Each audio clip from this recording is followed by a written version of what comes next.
Hello everyone, you're now with me, Ruben Gomez, for TVS News at 5. Sarawak is considering the possibility of purchasing China's Sinovac vaccine alongside Pfizer-BioNTech. This is in line with the state government's effort for a comprehensive vaccination program for its people.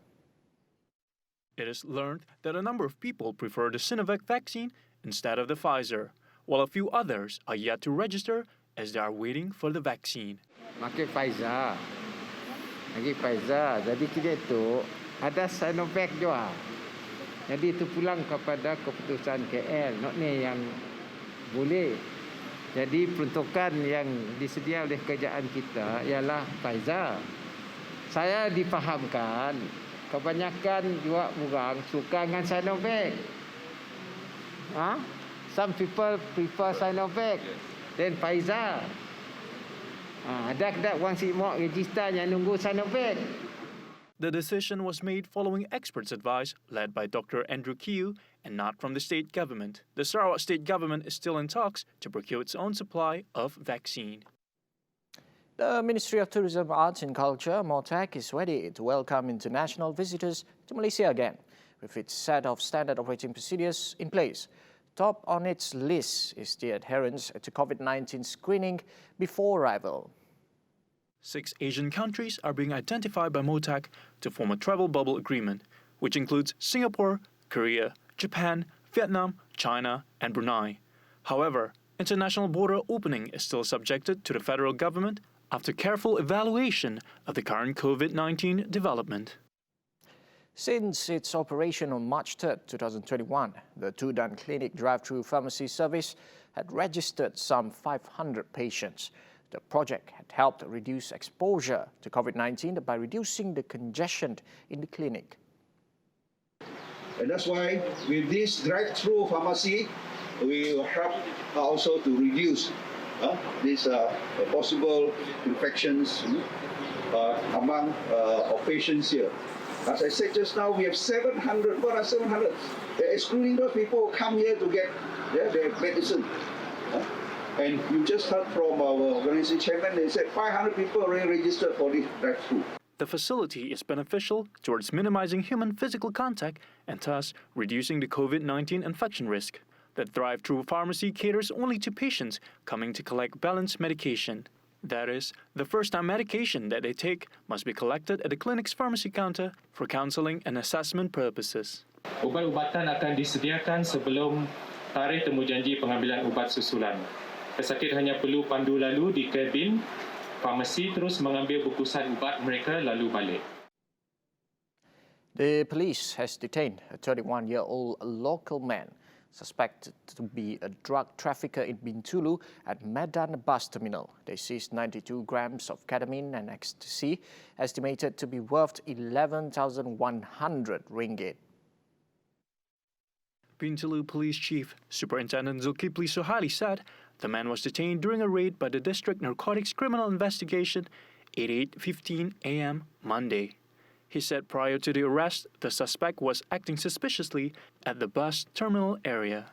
Upon inspection, the police found him clutching a small box containing 2 transparent plastic packets of ecstasy weighing 41 grams and 51 grams of ketamine.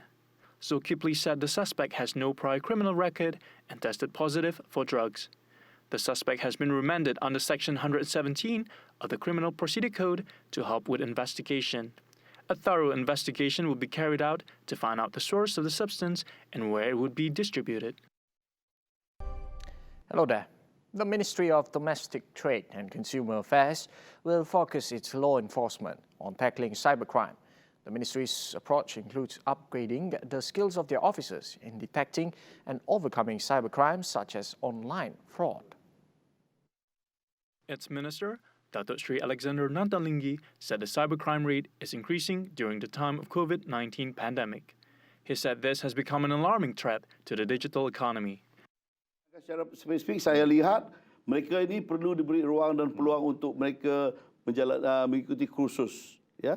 Seperti kalau mereka seharusnya pandai skill dalam forensik accounting mungkin, untuk tengok bagaimana nak mengesankan penipuan.